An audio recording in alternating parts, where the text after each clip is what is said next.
Good evening, everyone. Good evening. We wanted to do a little review. Well, I sprang this on Pablo, so he doesn't know yet. A little review first about the diagram.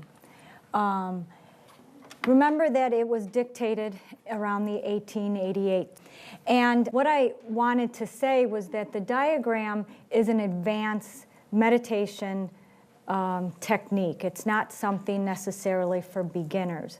However, it doesn't mean that there aren't things that we could do. And I mean mostly that I could do. I'm not an experienced meditator. I wouldn't call myself a good sitting meditator, but there is plenty that I can do to click my awareness in, that I can start doing that until the sitting meditation part can catch up.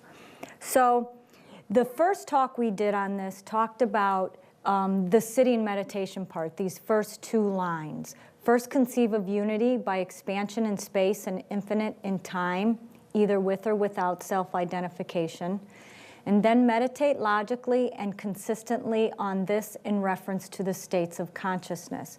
And we talked about trying to expand our awareness into something that is more spaceless, which is similar to something when we close our eyes, that darkness we could think of as that spacelessness. And also in timelessness. So we're not necessarily here, my body is not necessarily here at this point in time only, but it is everywhere. Like we said, it's in the future, it's in the past, it's in the present, it's everywhere. And although our concrete mind can't wrap itself around that, once we start thinking about it or putting our awareness on it more, then the abstract part of that will come in. Yeah, and actually that's a real experience in whoever gets the mystical perception, and they call it frequently the eternal now. There is a state of consciousness where the three times are like present right there. That's the state of consciousness that is beyond time. We also discussed about the state beyond space. Okay, the states of consciousness we talked about, and just real quickly here, is what we can do presently is we can think about we talked about opening ourselves up to nature, or noticing nature. So we're noticing what's going on the physical level. Then what we're trying to do is pay attention or be aware of our emotions, and that we're doing on the astral plane, or what happens in our dreaming state. So we're doing that while we're awake. We're paying attention to our emotions, and the last thing was we're paying attention to our thoughts. So we're really trying to just be aware of what's going on during the day. I know there's a class on Mondays about I Am That with Nisargadatta Maharaj. And one of the classes that I caught talked about paying attention to the times in our day where we're constantly in motion. You know, when my mind wants to do something, or where I can't sit still, or my thoughts can't sit still. So pay attention to that time. Pay attention to the time where I'm feeling lazy, where I just can't get the energy up, or the motivation, or the inspiration to do something. And then the third state was kind of to pay attention to that state of equanimity, or where I feel there's an equilibrium or a balance. So that was the states of consciousness. Then last week we went on to the first acquisition. But I want to do a little segue here about going from point A to point B. This is a process, and hopefully what we will have done in these 4 talks is give this process that we can use at whatever point we are in our spiritual life or on our spiritual path. So first, what we need to do is we need to get our emotions and our thinking psychologically healthy. We're not doing ourselves any good trying to expand and think about these things if our emotions are constantly negative, or if they're depressing emotions, or things like that. So for me, my understanding is that's where modern psychology comes in to play. Or even for me, it was the New Age movement. I found Theosophy through the New Age movement, where it really was about just taking that shift and trying to make things look different for us. And in my opinion, the New Age movement could take us only so far. I think we talk about it here later on, about the perils of where that New Age, I am perfect, statements can take us. So I'll leave that.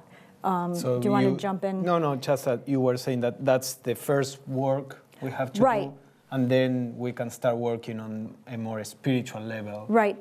And for me, that spiritual level came through Theosophy, because what I was thinking for in that first stage is I had complete unity. I knew that this was all there was. It was non-dualism. The only thing that existed was me. Unfortunately, that me was my emotions, my thoughts, my needs, my desires. That's all I knew.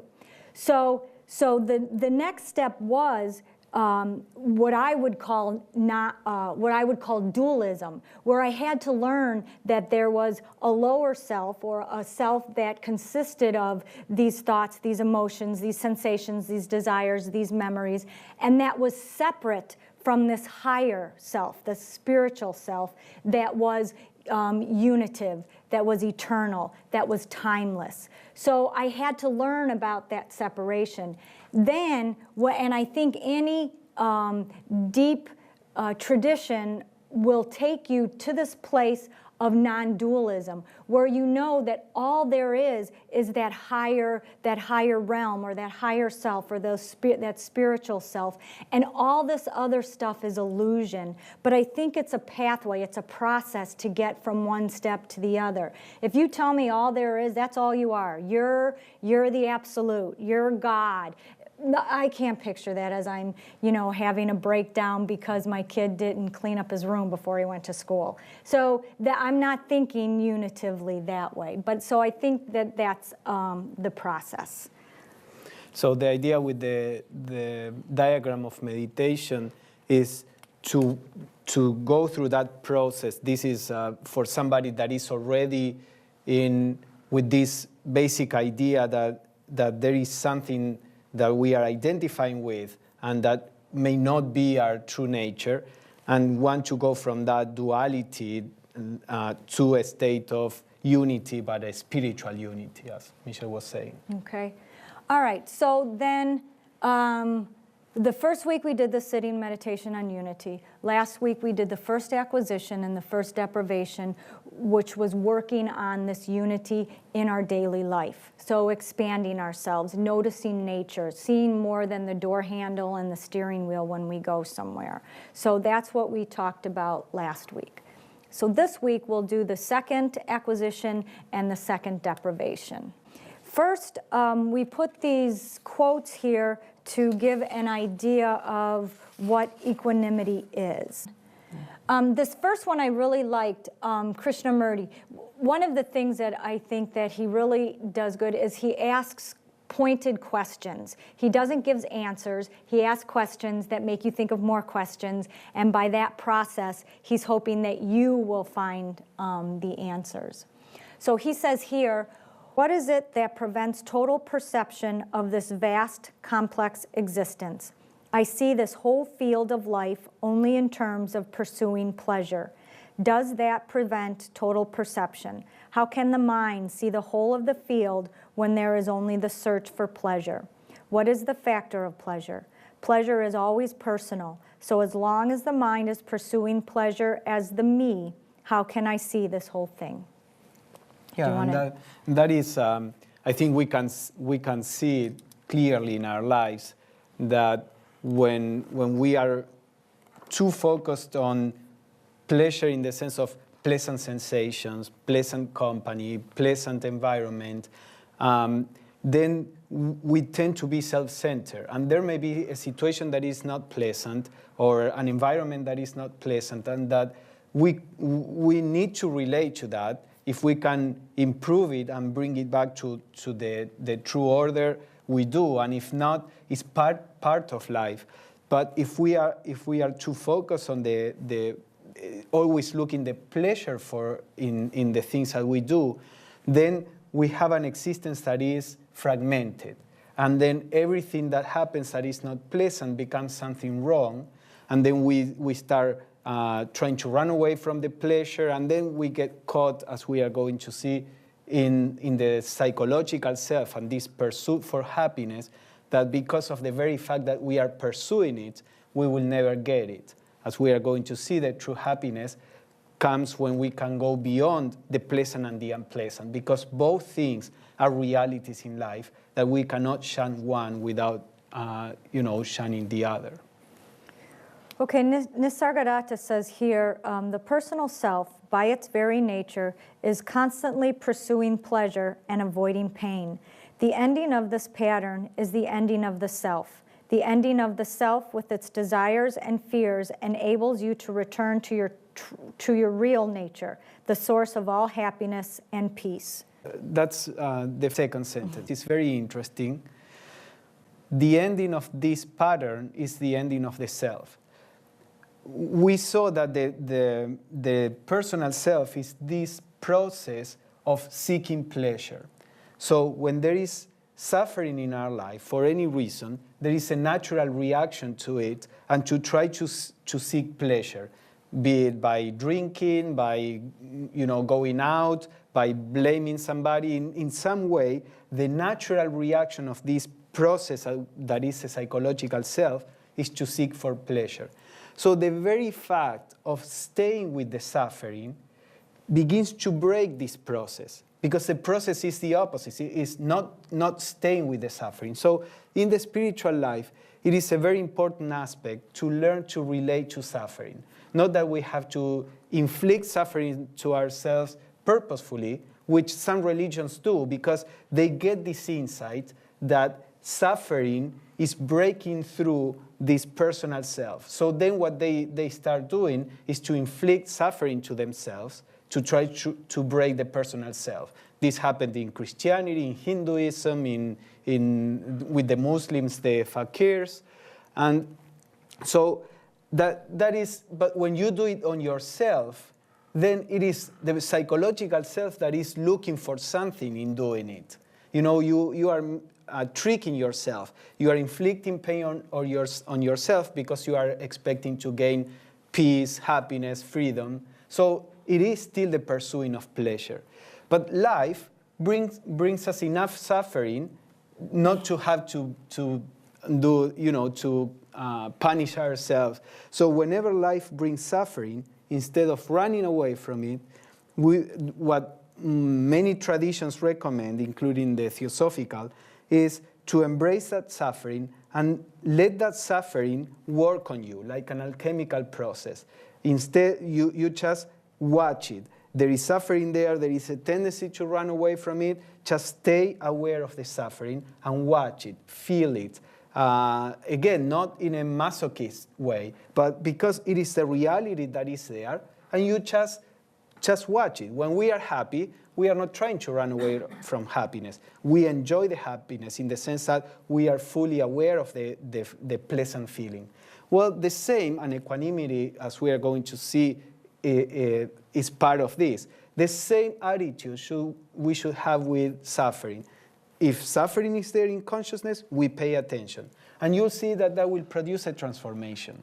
That produces a transformation because it stops the process of the lower self. You need not forget when desire and fear end, bondage also ends. It is the emotional involvement, the pattern of likes and dislikes, which we call character and temperament, that create the bondage. Okay, and that's just more of what you said. More about it. Yeah. Okay, so here we go. So that's basically what equanimity is, or some examples, or why we should work on it. And then we go to the second acquisition. The normal state of consciousness must be molded by a continued attempt at attitude of mind to all existing things, which is neither love, hate, nor indifference. Different in external activity to each, because in each the capacity alters, mentally the same to all. From this arises a state of equilibrium and constant calm.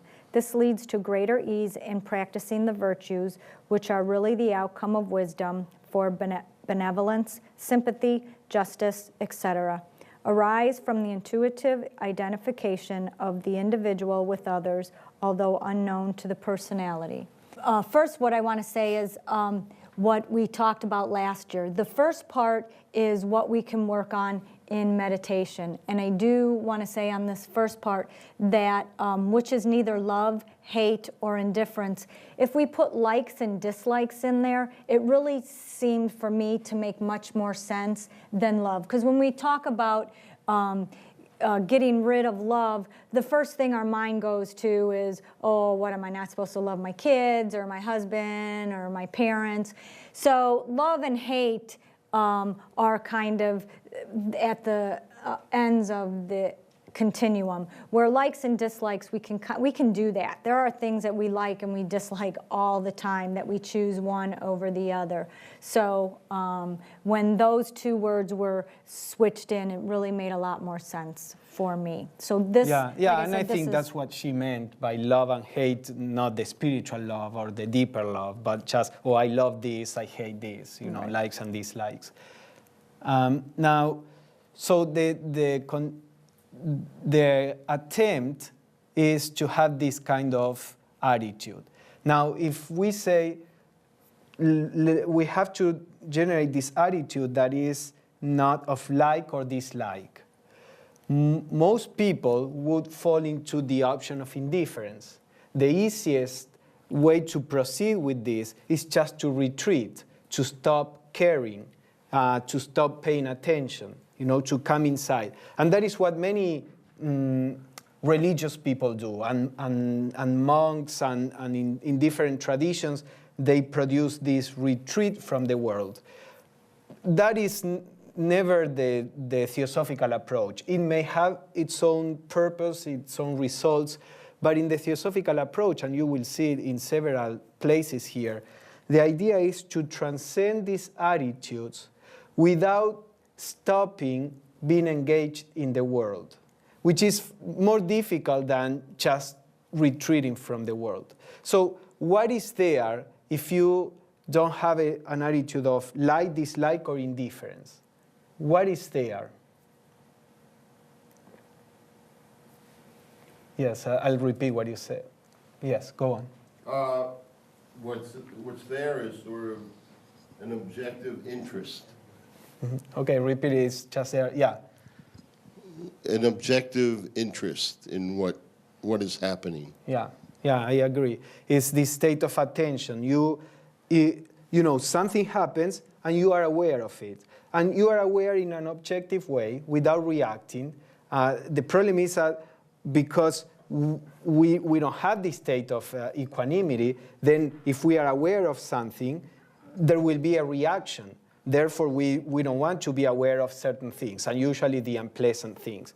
But this is a process. The idea is start getting engaged in the sense of being aware objectively. If reactions appear, be aware of the reactions and don't react to the reaction.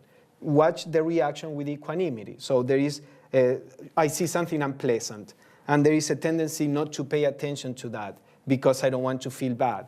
And then this tendency appears, or this feeling, and then you watch that feeling appearing. And then you are keeping your equanimity, even if there is an attitude of dislike. Because when you start watching it, you get above it. So the act of being aware makes you be beyond whatever is there. So even if there is an attitude of dislike, when you are aware of it, you as consciousness are in a state of equanimity. And the mind may be reacting with dislike, but that is not a problem. Okay, and then the second part, the different in external activity to each, because in each the capacity alters, mentally the same to all. And that's what you Yeah, just... so that's the same. Mentally, we have to try to have this attitude of unity, but externally things are different. So if we are going to be engaged in the world, things will be different. There is this story in Hinduism that I don't remember what king, a sage king, I don't know if it was Rama or who was, but he was supposed to be a sage. And there were some yogis or swamis that were jealous, and they didn't know if this person was really a sage. And there is a part in the Bhagavad Gita that says the sage sees a cow, a dog, a sage, all in the same way. So they bring to the king, a dog, a cow, a sage, and see what he does, to test if he was really seeing the unity behind. So he said, okay, take the cow to the shed, the dog with the animals, and the sage to my courts. So then these people say, you see, you are not really enlightened because you are making a difference. And the king said, so what do you want me to do? To send the sage to eat grass, to send the dog to my courts? So that's the idea. Externally, things are different. People are different. We may have to relate to one person in a different way to another person.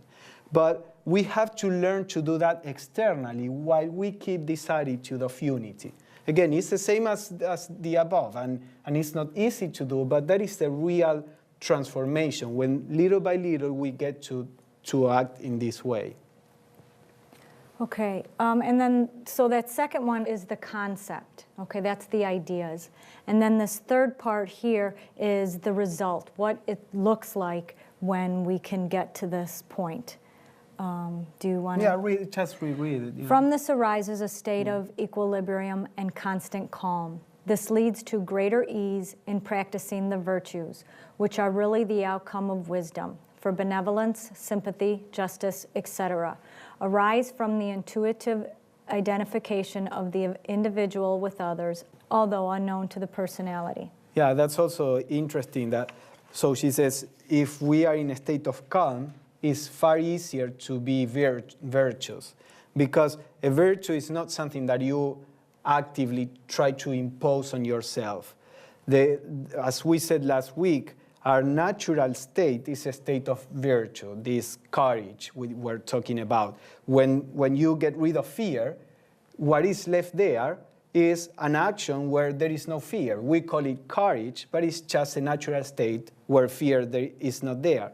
So what prevents any virtue is this self-centeredness, is this being focused on my pleasure, and therefore I will act in ways that even if they damage some other person or the environment, I still do it because I'm focused on myself. So if we are in this state of calm awareness and we are not caught up in the self, then there is this sense of feeling, or this feeling of unity, as it says, the individual identifies with others. And from that there is a natural virtuous action, just because we feel one with, or we are not so self-centered. So that's also an interesting statement. Okay, so some quotes to identify with the second acquisition. This is from The Voice of the Silence. Be like the ocean, which receives all streams and rivers. The ocean's mighty calm remains unmoved. It feels them not. And then Mabel Collins here, she wrote Light on the Path, but this is from her commentaries, or the commentary in there, because before the eyes can see, they must be incapable of tears is from Light on the Path. And then her comment to that is, to be incapable of tears is to have faced and conquered the simple human nature, and to have attained an equilibrium which cannot be shaken by personal emotions. It does not imply any hardness of heart or any indifference. And then the last one from The Voice of the Silence is, both action and inaction may find room in thee. Thy body agitated, thy mind tranquil, thy soul is limpid as a mountain lake. This, I like this last quote, because I think that I should feel calm. My body should be calm, my emotions should be calm, my thoughts should be calm in order for me to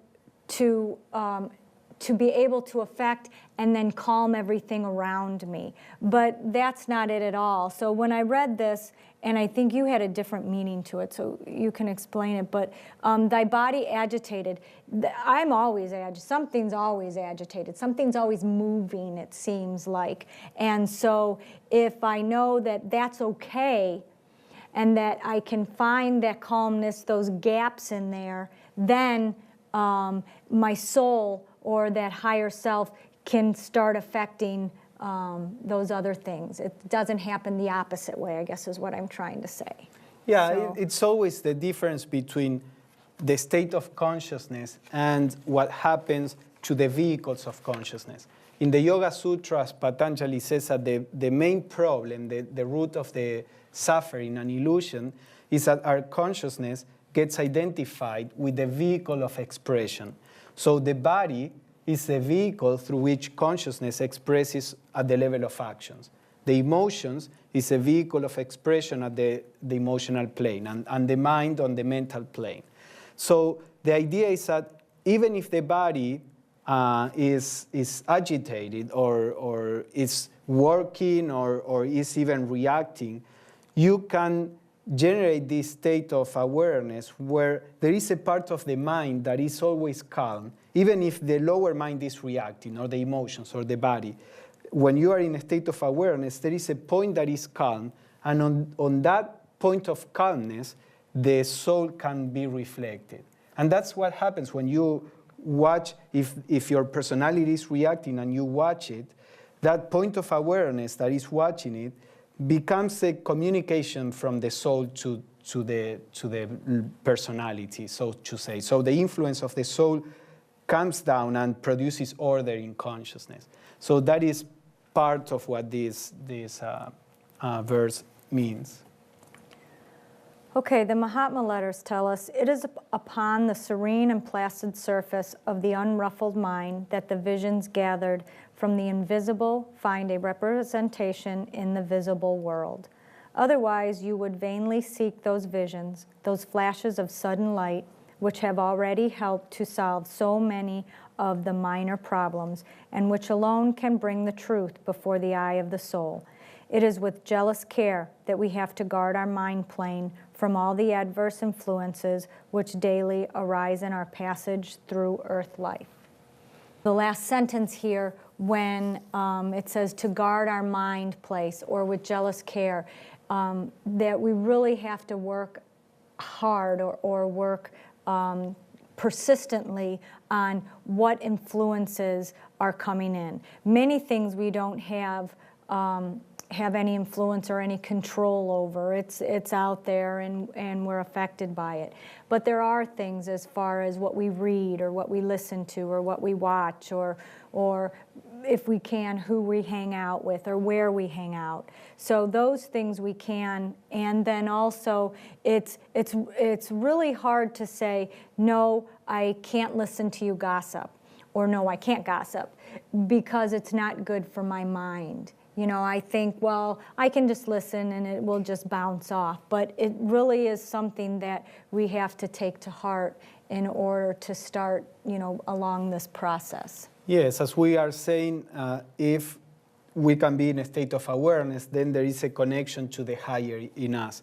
If our mind is being constantly disturbed or polluted. Yeah, or polluted, then it is harder to do it. So we are not educated in this way. We may be educated that we shouldn't do certain things. We are focused on the body and shouldn't go to certain places or do certain things because they are not good for us. But then we think that what we feel or think doesn't really have an effect on us. And it's the opposite.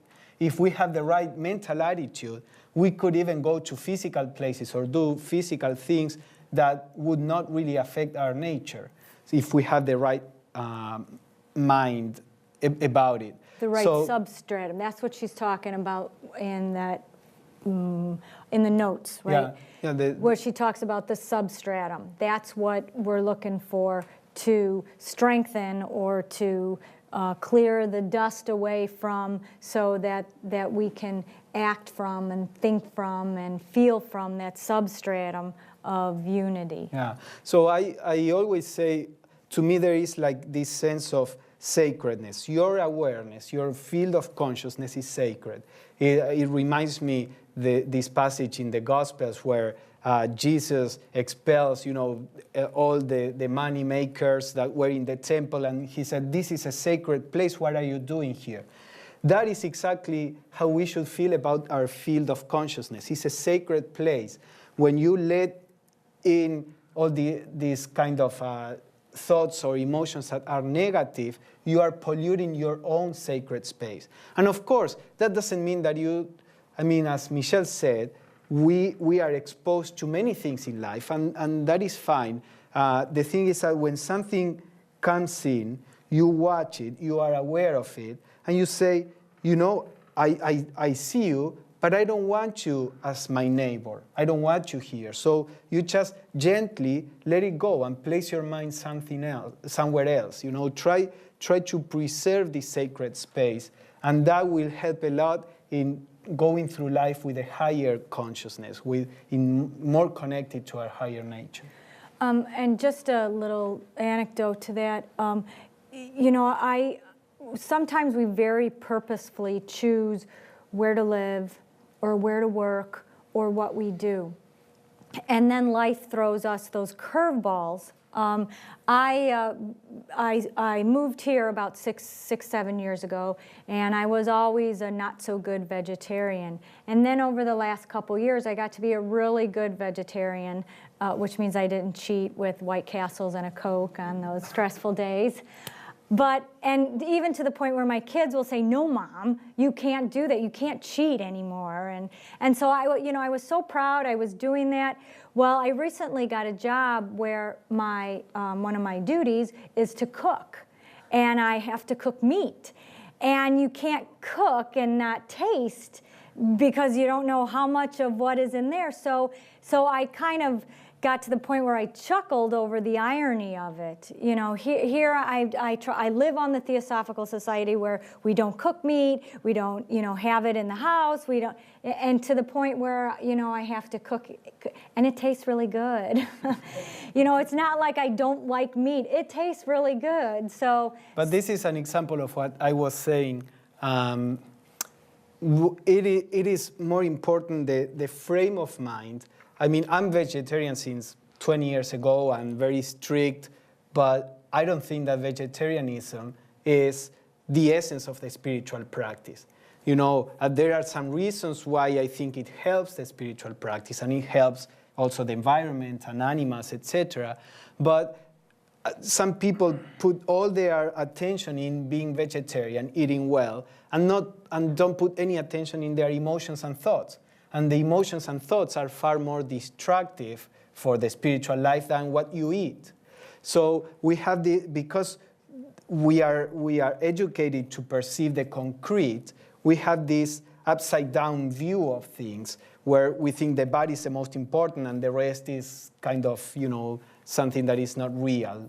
But if we are in situations where we have to deal with people or situations or habits that we don't like, still the most important thing is our inner state.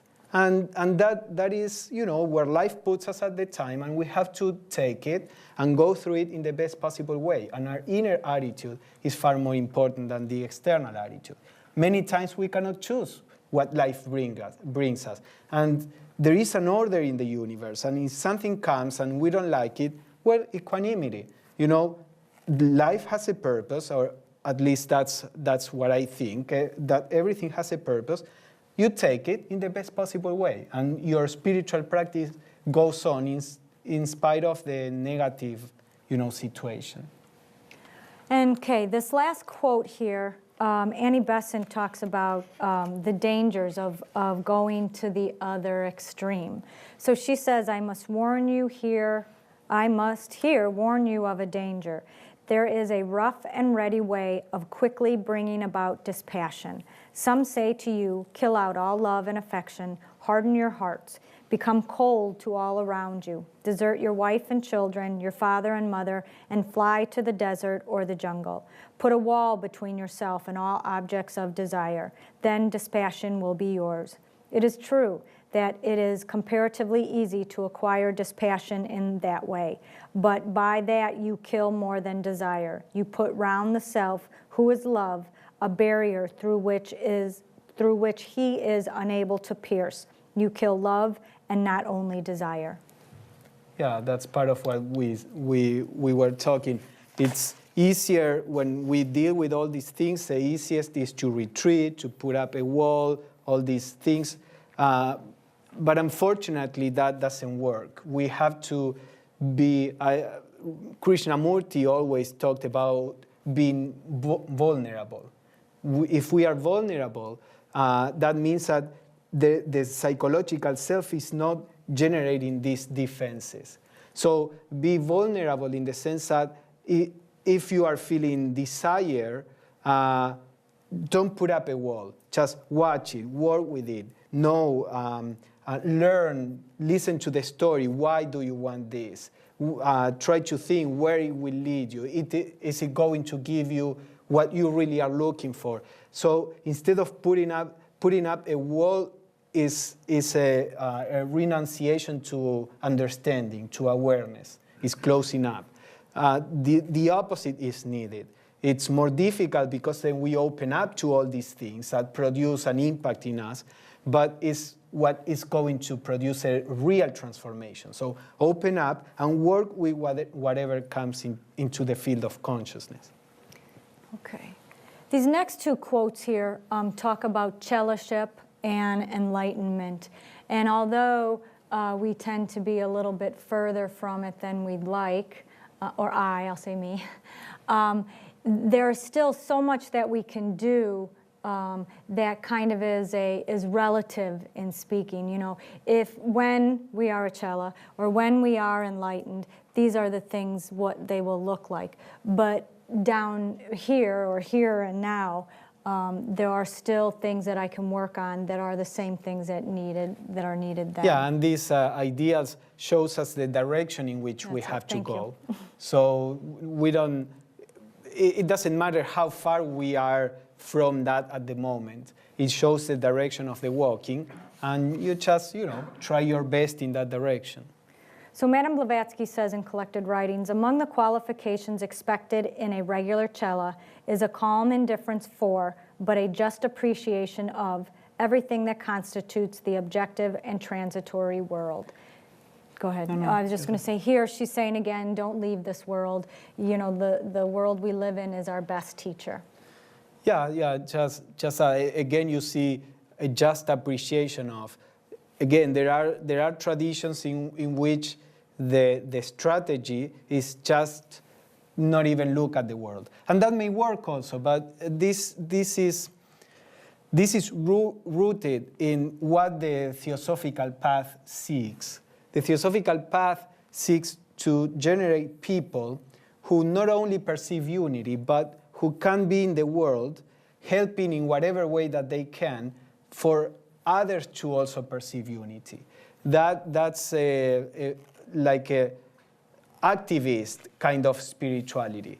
There are other paths that are more mystical in a sense, that the idea is to retreat from the world and to stop coming back to the world. And of course, I think that people who go through that path, they also help the world just by the very fact of being outside the illusion. That produces a change in human consciousness, because human consciousness is one. We are all part of the same consciousness.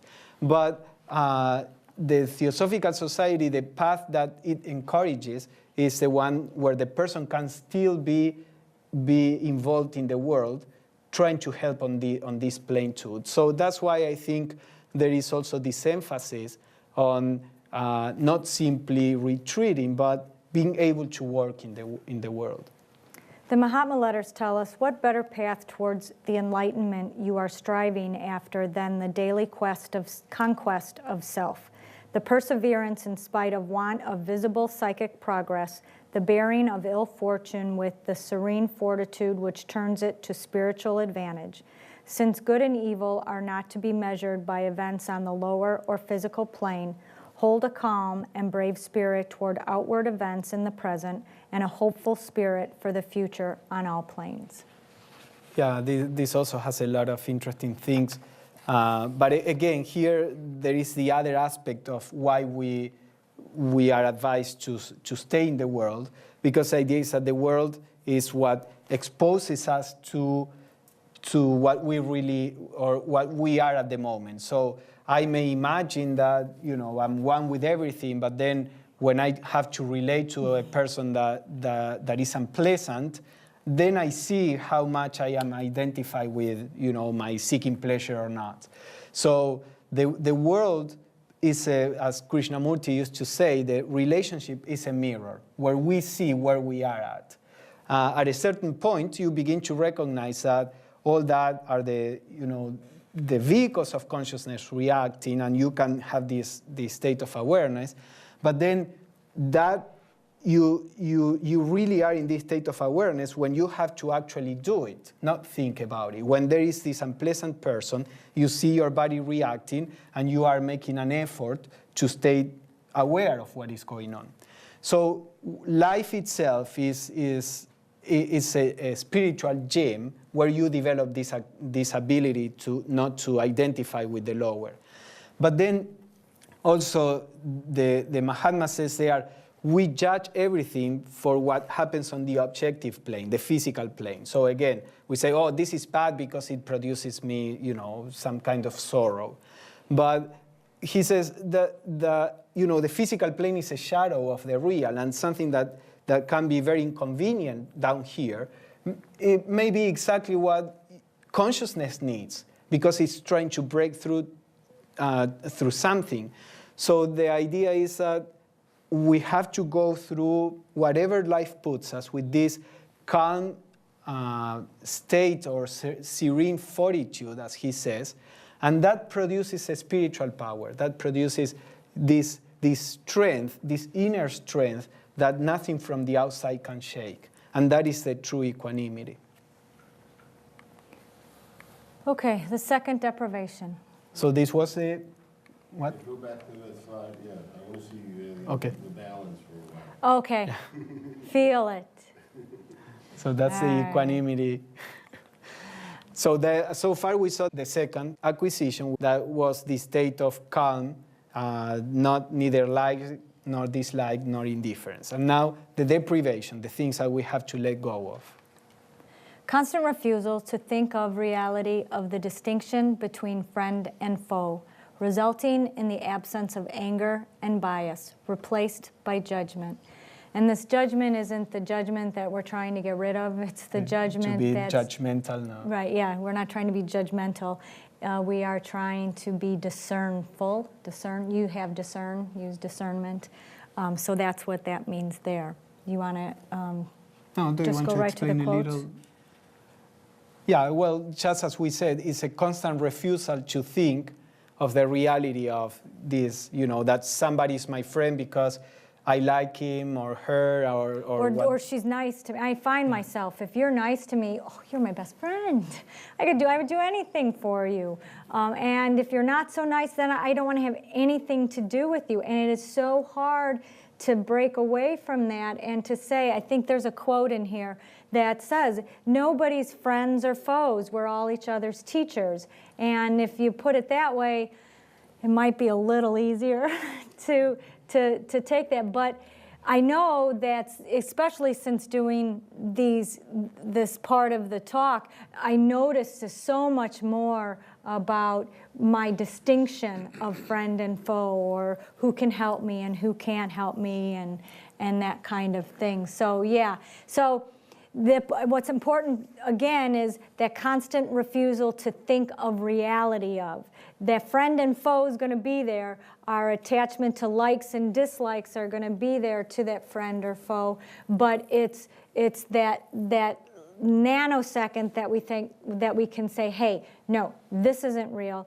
This isn't the way it is, and I refuse to think of it as that. And then hopefully it can trickle on down to where we are more equanimical towards people. Consciously, I don't think I would ever treat anybody different, you know, if whether it's a friend or a foe, if they ask me to do something. But I know my mind is just going very high speed, you know, when that situation, when their physical situation is removed, and I have to think about what I'm doing. So yeah. So here again, you see that the distinction of friend and foe is based on our need to seek for pleasure, pleasant relationships, people that help us out. Of course, it doesn't mean that if there is an unhealthy relationship of violence, that you have to stick to it. Again, this is, as Blavatsky said, you have to have the right appreciation of what the situation is. But internally, you have this view that whatever happens, as we are going to see, is part of a process of learning or developing a skill or you know, developing the ability to be beyond the reactions. And that the distinction that the mind makes is just based on whether the mind likes it or not. It's not based on a reality. And then if we don't expect things from people or situations, then we don't get angry about the situations, or we don't get biased that because I like this person, I will do something that is not right, something wrong, but because I will benefit this person that I like, or I will do something wrong, but because I don't like this person. So the bias disappears. And what I just thought of, one of the things I got from the New Age movement is Neil Donald Walsh wrote a book for kids called The Little Soul in the Sun, I think it was. And in part of it, he talks about, you see one page, you see these two kids, and they're playing together, and they're friends. And then in the next page, you see one of the kids putting on this dark suit. And what the explanation or the idea is, the one little boy says, "What are you doing?" And he says, I'm your teacher. You know, as you are my teacher, you helped me out in the past. I am your teacher this time. But remember that I love you. Remember always that I love you, and I am, you know, part of you. And so he puts on this black robe, and he's going to be some point in this person's life, some karma in this person's life that causes suffering. Now, that's a really nice story, and it's a really nice image, but I think right at the time that it's happening, it's hard to feel that that is my friend or that is my teacher. And I don't think that's, obviously that's the ideal, but I don't think that that's practical for me to beat up myself about thinking, oh no, I don't think it's my friend, I don't like this person, and I want to get away from it. Eventually that will happen with the awareness. Yeah, but again, when that happens, we become aware of the lower self or the psychological self in us feeling all this. The idea is not to repress, not to try to force with violence to feel differently from what we feel, but to recognize, as Michele said, if you start working on the diagram of meditation or anything like this, it begins to be like a point of attention. You begin to notice when your mind is doing this. Just because, since you are working on this, you have it present. So the idea of studying all this is not to try to force yourself into something you are not. It's to have these concepts present and actually see what happens in life and become aware of it and see if you can let it go. If you cannot see why, feel the pain, feel the suffering with this embracing awareness and let it tell you the story. Because many times our things that really are not based on something objective or very important on the objective plane, or sometimes it's very objective. But whatever the case, you can always learn by watching, to generate this space, or the space is generated by itself. Did you have a question? Or a comment? A comment? Wait for the mic. Yeah, here. I think all of these meditations basically is pointing out the difference between the way the mind sees the world and awareness sees the world. Mm-hmm. And we have both points of view available to us if we notice it. Right, that's a really good way to put it. Yeah, and that's something else I wanted to add. When you see a person that is your foe because you are having problems, and it's difficult to see how at the same time that person can be your friend, like in the story. If you try to switch, even if it is in imagination at the beginning. But the idea of the higher self is no higher self has anything evil in itself, because in reality there is nothing evil, and the higher self is the reality. So anything that is evil or wrong or bad is part of matter, so to put it, if we talk about spirit and matter, are things that are accumulated on the true consciousness. It's the same with us. Fear is not in the higher self. It's in the personality. It's something that is accumulated there. So if you can try to switch your point of view and think that this person that is doing this is not the real in the person that is doing this. The higher self of the person is one with you. There is, at the level of the higher self, there is this love as with more than with the person that you love the most on the physical plane. And that higher self, or higher ego, as we say in Theosophy, is the first victim of the personality, of the wrong things that the personality is doing. So it may be a little easier to see that even though the personality may be doing something wrong and hurtful, the real in the person is not doing it. The real in the person is a victim as much or even more than you are in that sense. So that may be a way to begin to perceive this. Raise your consciousness to the real in you and in another person, and it's a little easier. Okay. All right, some quotes. From Mabel Collins again. Learn to look intelligently into the hearts of men.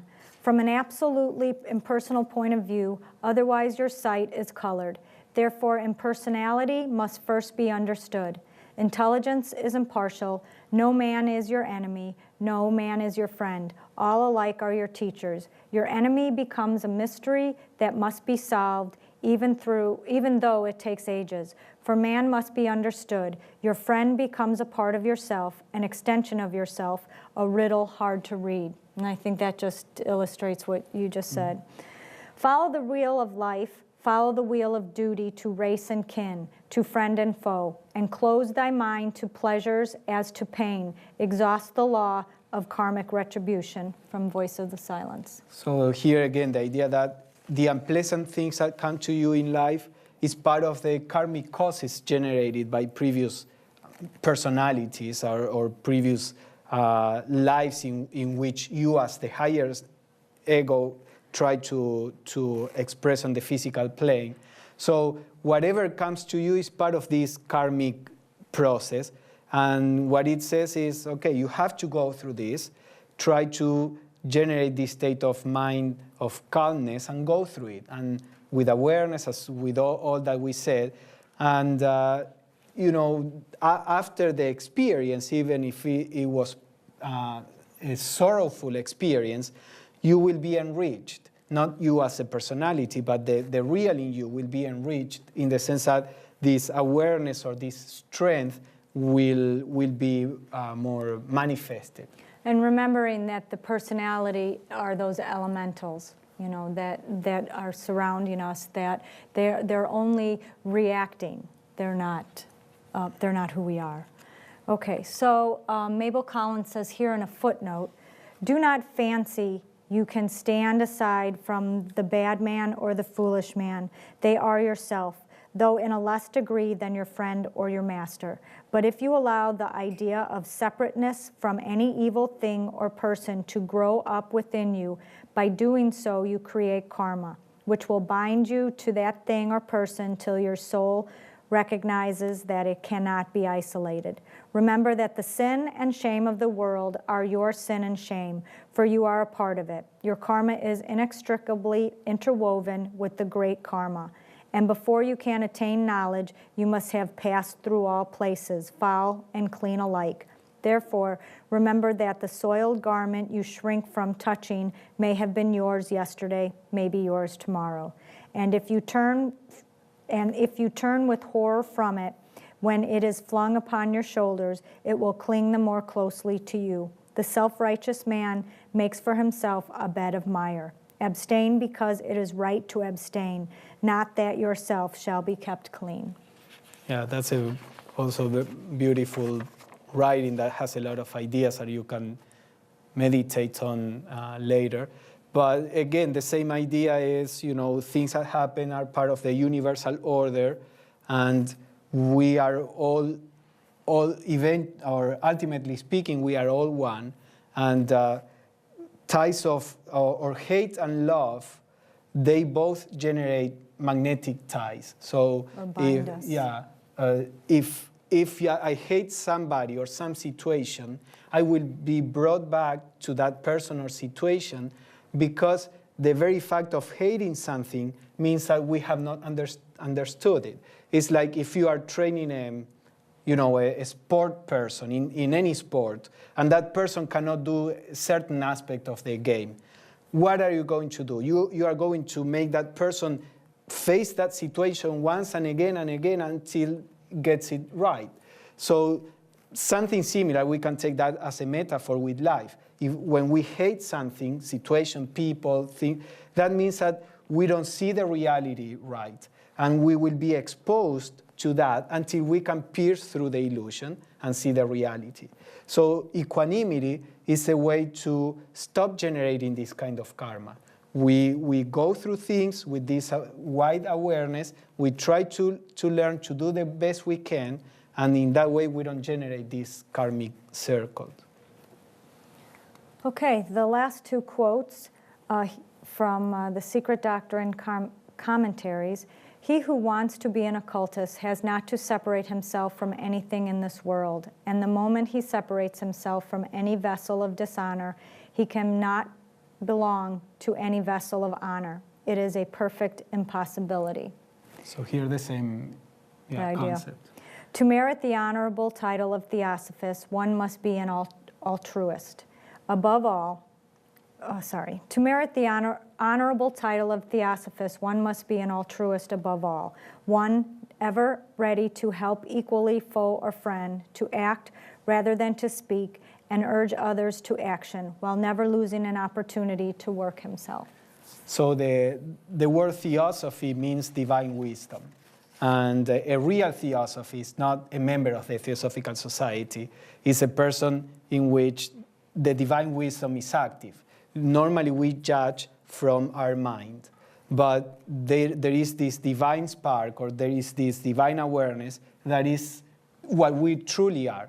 A theosophist, a real theosophist, is a person in whom this divine wisdom has more and more influence. So the idea here, Blavatsky says that to merit that title, to be a real theosophist, is to be able to act in this way.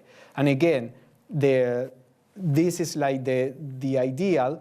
Let's walk in that direction with whatever we are at the moment, and work with what comes up. We may not be able to help equally foe and friend, but when we are in those situations and we see the bias or the resistance, then we work on that. We watch it and everything that we said. And we can think to ourselves, why are we not at helping both foe and friend. There may be some objective reason that it's not healthy for us to do that. But if it, or is it coming from, it'll be harder, I really don't feel like it, or I just don't like this person. So those are all distinctions. And then the last comment I have is just from the, I believe it's the Mahatma letters. I have something that pops up on my phone every morning at 9 a.m. that just says, try and become. And that's all we can do. I get up every day and I try. And I fail. And I try again. Yes, Okay. and the idea with this also is that when something happens, what I was saying about all these ideas and etc., when something happens, we should not judge ourselves whether we are doing right or wrong, whether we are good or bad at this. That judgment is part of the lower self. So just be what you are and work with what you are and try to do your best and then forget it. And next time, try to do your best again and forget the result. The result is not important because the result is conditioned by the past. But if you try to do the best, you are producing a better future. And the better future may be the next second, not the next life necessarily.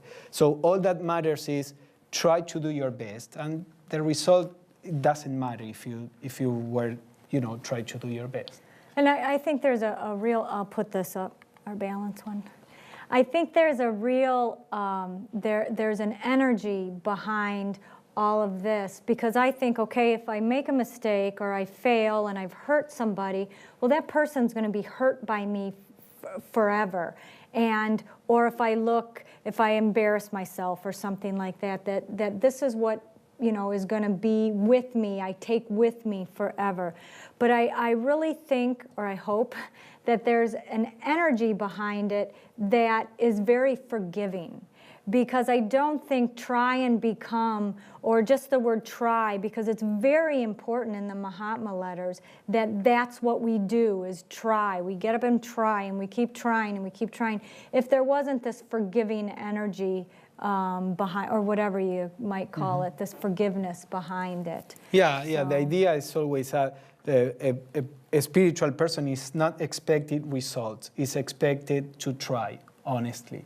And that's even natural. When you are training your children in anything, you don't expect right results. You expect him or her to try, and then will fail and try again. If it's trying to learn to write and writes wrong, you don't come and punish the person.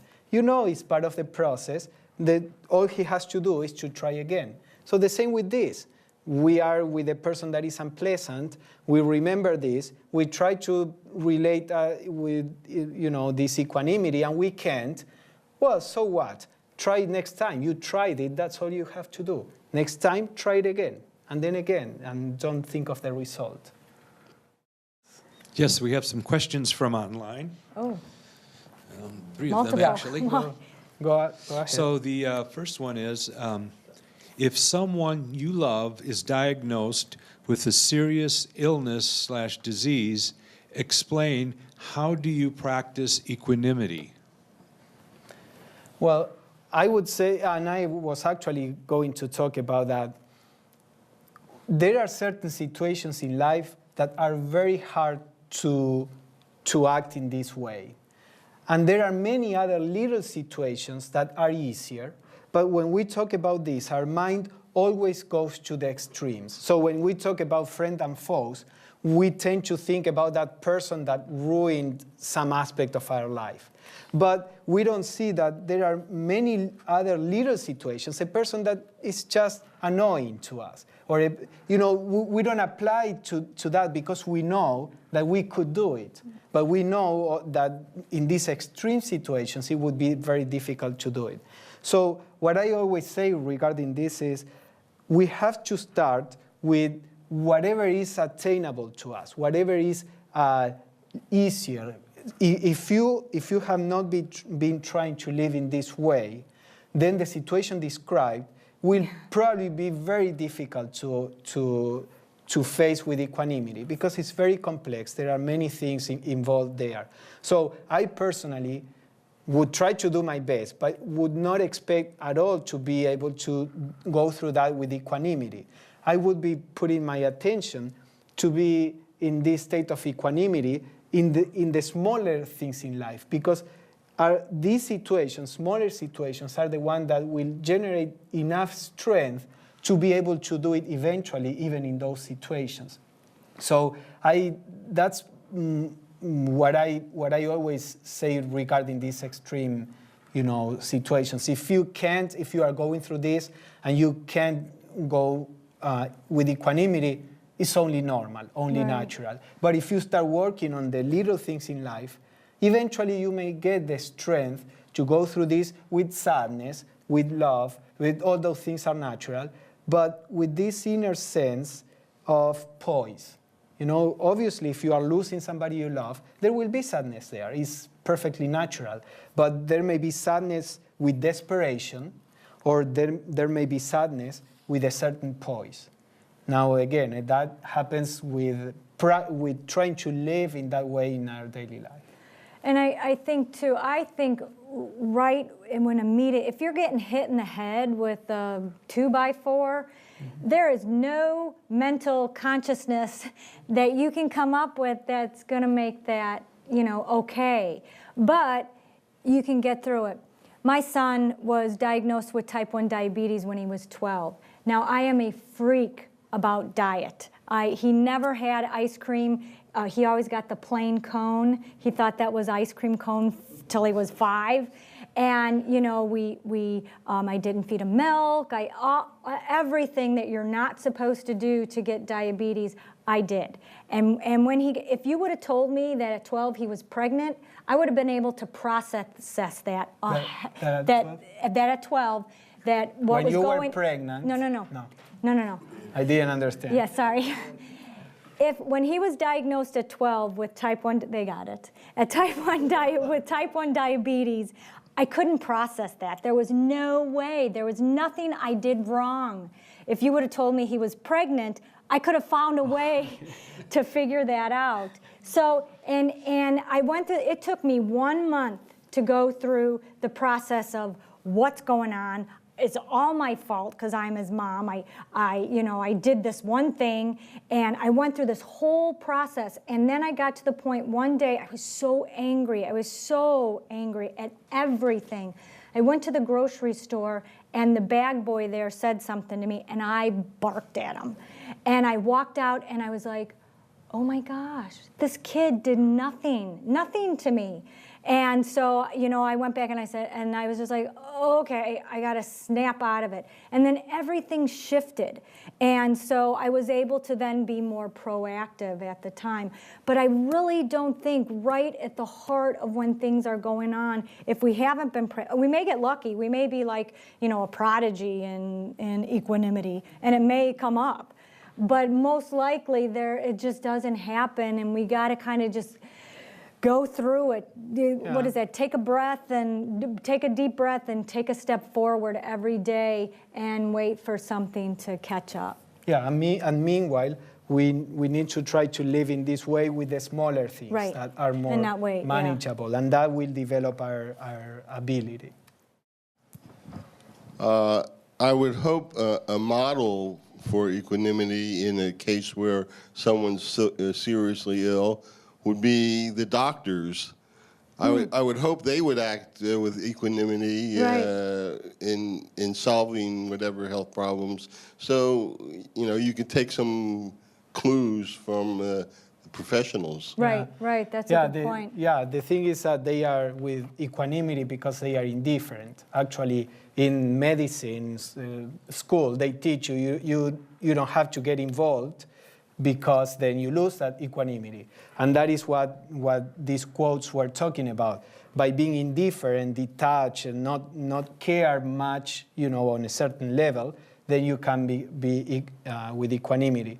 I think the challenge that we have is to care about things and yet have developed this inner center of poise. And that is far more difficult.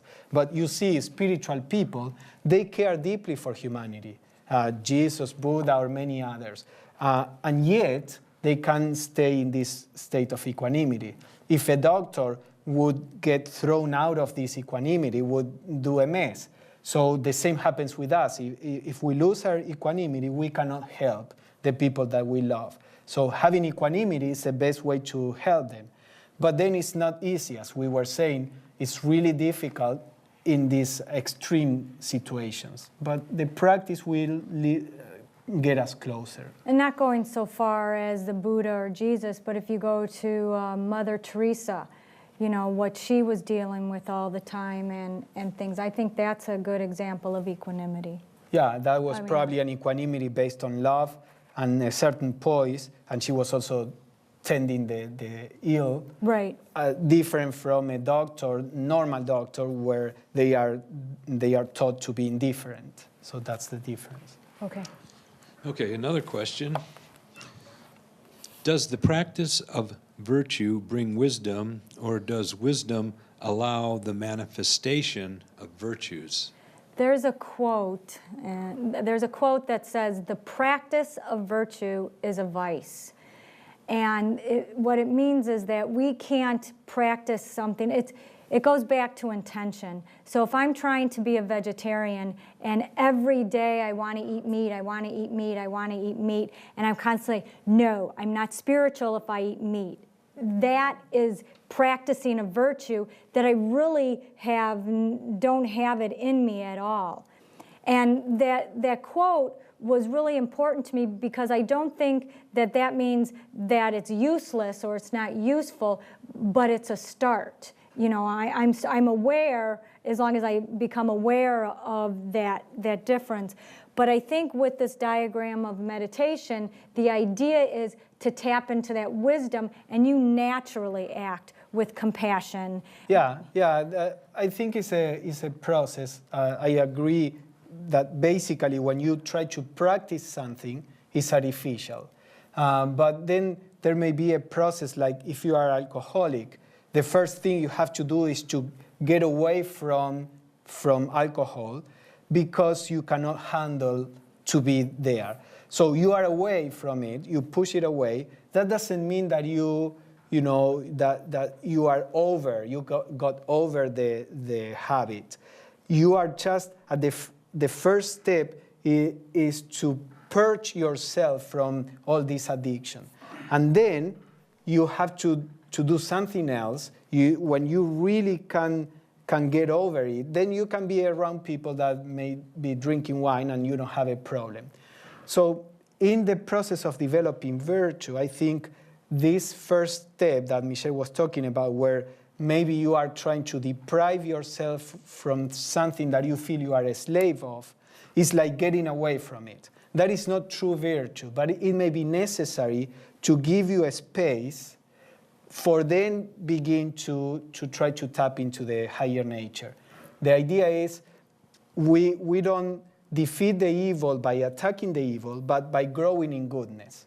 So the more we can tap into the higher nature, then the virtue will naturally come.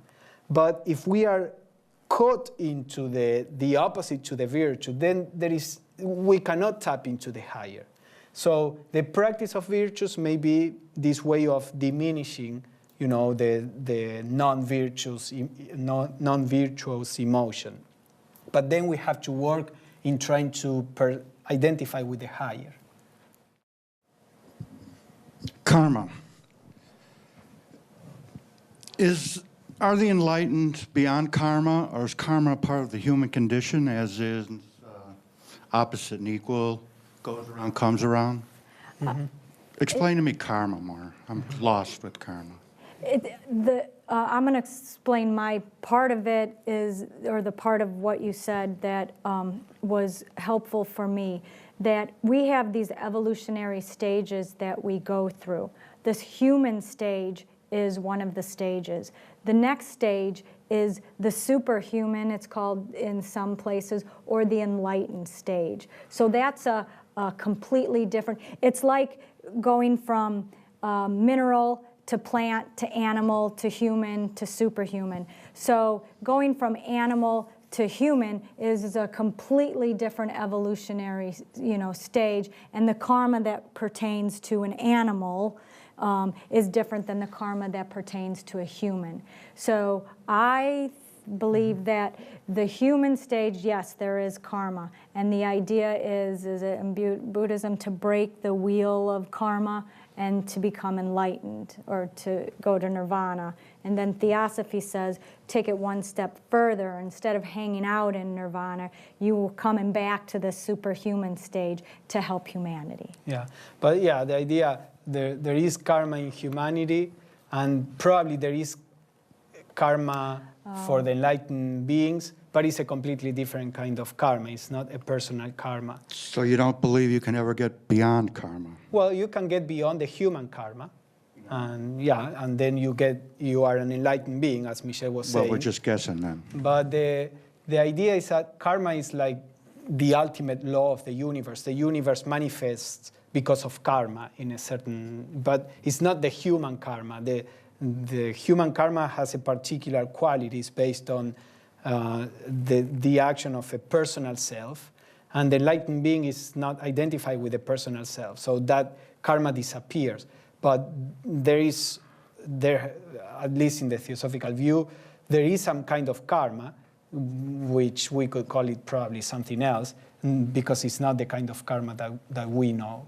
For example, if when an enlightened being takes on a project, per se, they take on the karma of that project. So the example is Jesus. He took on or brought Christianity to the world. He took on the karma of Christianity until there are no more Christians left. And I always say that always made me want to go back and study Christianity a little more to help the poor guy out, because there's some heavy karma in there with the life that Christianity has had. Yeah. So with it being misunderstood. So I understand that that's one of the kinds of karmas that they take on.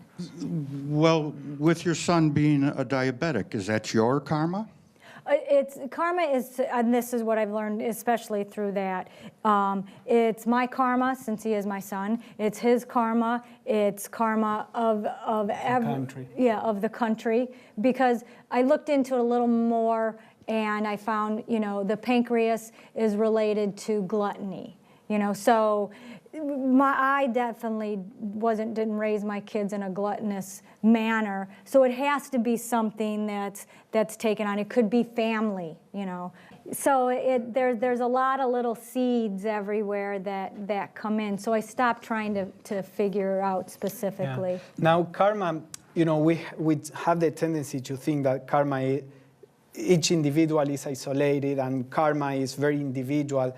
But karma is more like a net. It's one thing for the whole humanity and probably for the whole universe. And when you lift, a net somewhere, it will disturb many other points in the net, not only that point. Because ultimately speaking, we are not individuals. We are one being that is expressing itself in different ways through our different personalities. So there is a personal karma in the sense of, you could say, a concentration. I mean, around this field of consciousness, there is like a concentration of forces that you could say is your personal karma, but it's affecting everything around, and everything is affecting you around too. So in Theosophy, there is this concept of collective karma, and many things that happen to you were not necessarily produced by you personally or your higher self, but it's part of what we are in humanity. And then if something good came that you didn't produce personally, then in the future there will be some lack that you didn't deserve to lack. Or, it's the image that we can make. It's much more flexible than simply what a person does, it comes back just like that. Does Theosophy cover reincarnation? Yeah. So can you carry karma from a past life? Yes, that's It is said that what happens to us during this life is from our past incarnation, our past karma. How we deal with it in this life right now affects our future karma. Yeah, and also that can happen in one life or come from 80 lives in the past, But yeah, we have given some talks about that in the Living Theosophy we can show you. They are all on the internet, and you can watch those lectures. Thank you. Mhm.